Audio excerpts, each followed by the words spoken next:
بلال کی بات کرتے ہیں، وہ بھی عاشق ہے۔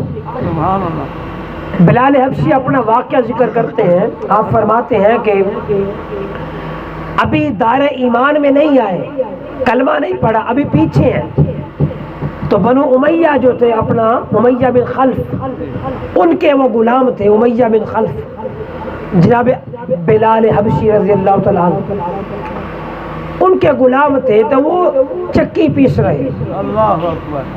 آپ بلال حبشی چکی پیس رہے تھے، تو بخار کی شدت تھی، شدید بخار تھا۔ آقا علیہ السلام اس طرح گزرے تو حضور نے دیکھا، تو حضور اندر آئے اور پوچھا، وہ تو ستایا ہوا تھا، کوئی ملم لگانے والا نہیں تھا، پر بلال کی قسمت کہ اسے پتہ نہیں تھا آج جو آیا ہے وہ آزاد کروائے گا، آج جو آیا ہے وہ ادھر بھی آزاد کروائے گا اور خدا کا عرش بھی دکھائے گا۔ بلال کو کیا خبر تھی کہ آنے والا کیا تھا؟ آقا علیہ السلام نے بات، حضور خاموشی سے چلے گئے۔ تھوڑا ٹائم گزرا، چند منٹ گزرے، سرکار کے ہاتھ میں ایک دودھ کا پیالہ، اور اس وقت کچھ دوائی جو تھی آقا علیہ السلام نے لی، دودھ کا پیالہ لیا اور لے کے آگے اور کہا کہ یہ تم پی لو، اور پی کے دوائی لے لو، بستر پہ سو جاؤ۔ تو میں نے کہا کہ جناب میں سو گیا تو یہ دانے کون پیسے گا، چکی کون چلائے گا؟ تو بلال کہتے ہیں مجھے نہیں پتا وہ کون تھا، وہ کہنے لگے کہ چکی میں پیسوں گا، بلال تم سو جاؤ۔ بلال کہتے ہیں میں بستر پہ سو گیا، ساری رات مصطفیٰ چکی چلاتے رہے۔ ایسا آقا لے کے آؤ نا، کوئی ایسا مالک لے کے آؤ جو کسی میں ملم لگا سکے، پٹی کر سکے، کسی کو تسلی دے سکے، ایسے بنو کسی کا کچھ کر سکو۔ تو بلال حبشی فرماتے ہیں وہ دن بیتا، پھر سرکار کا عشق دل میں آ گیا، اتنا عشق آیا میں نے کلمہ پڑھ لیا۔ جب میں نے کلمہ پڑھ لیا، وہ امیہ بن خلف جو تھا اس نے میرے لیے وہ کولے بچھا دیے، بلتے جلتے کولے وہ بچھا دیے، اور میرے سینے پہ خود کھڑا ہو جاتا اور میرے سینے پہ پتھر رکھ دیتا، اور میری جسم کی چربی اور خون نکل کے وہ کولے بجھ جاتے، اور پھر امیہ بن خلف کہتا کہ کیا تمہارا اللہ محمد جھوٹے ہیں؟ تو میں نے کہا کہ امیہ تو ایک کام کرتا ہے، میرے جسم کا لولو ختم ہو جائے پھر کہوں گا عشق مصطفیٰ سچا ہے، سرکار کا عشق ہے۔ تو وہ کہتے ہیں کہ وہ کولے بھی بجھے، اور جناب بلال حبشی کے جسم پر کوئی جگہ رہ نہیں گئی تھی جہاں پر کسی زخموں کے یا کولوں کے نشان نہ رہے ہوں۔ آج ہم نے کیا دیکھا ہے، ہم نے کیا کرنا ہے، ہمیں کیا پتہ اطاعت کسے کہتے ہیں؟ وہ بلال سے پوچھو جنہوں نے اپنے کولے اپنی چربی سے بجھائے، خون سے بجھائے ہوں گے، وہ کیا بیت رہی ہوگی۔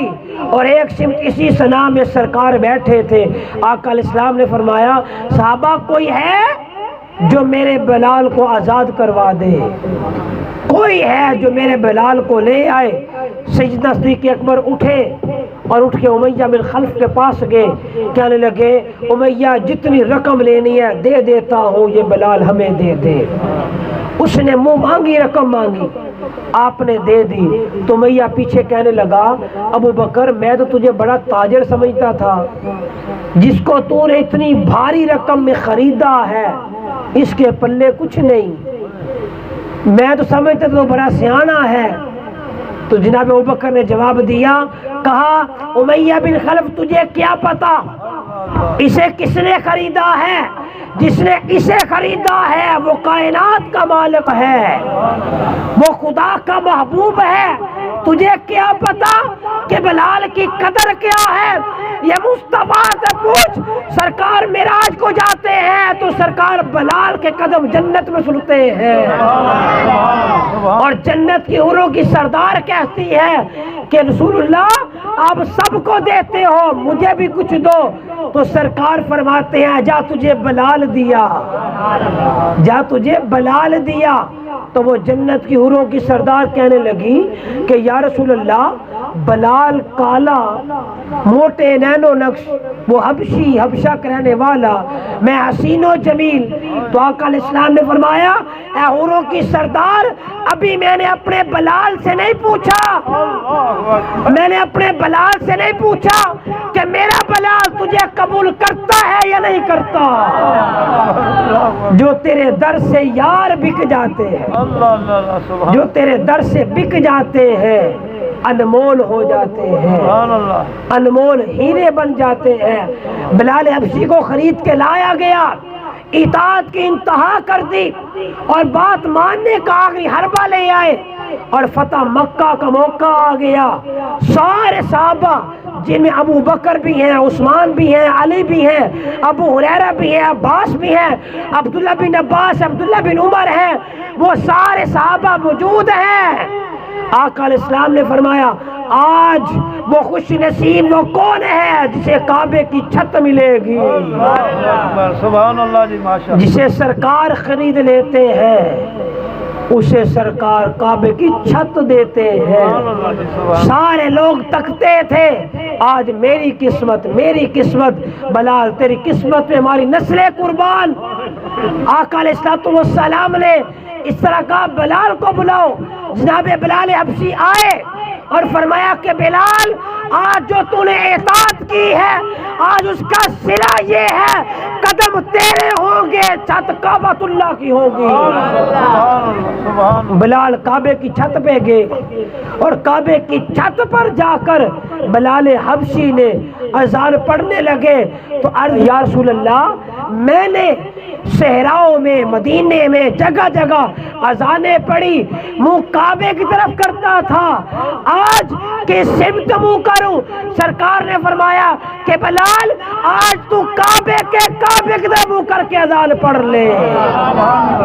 آج وہ وقت ہے کہ بلال کعبے کی چھت پہ ہیں اور رخ مصطفیٰ کو تکتے ہیں اور دیکھ رہے ہیں, بتا رہے ہیں جو مصطفیٰ کی اطاعت کرتے ہیں مصطفیٰ خدا کے کر کی چھت عطا کرتے ہیں. بلال حبشی کو وہ اطاعت کا صلہ ملا کہ کعبے کی چھت مل گئی اور مصطفیٰ کی طرف دیکھ کے انہوں نے اذان ادا کر لی. اقبال اس موڑ پہ بولے, علامہ اقبال رحمۃ اللہ تعالی علیہ, اللہ پاک کروڑ برکتیں عطا فرمائے اقبال کی قبر پہ. ایسے مرد بھی کوئی ماں ایسے بچوں کو جنم دیتی ہے, ہر ماں کی بس کی بات نہیں, ہزاروں لاکھوں میں کوئی ماں ہوتی ہے جو اقبال جیسا بچہ جنم دے. اقبال بولے, کہنے لگے ازاں ازل سے تیرے عشق کا ترانہ بنی, ازاں ازل سے تیرے عشق کا ترانہ بنی, نماز ایک تیرے دیدار کا بہانہ بنی.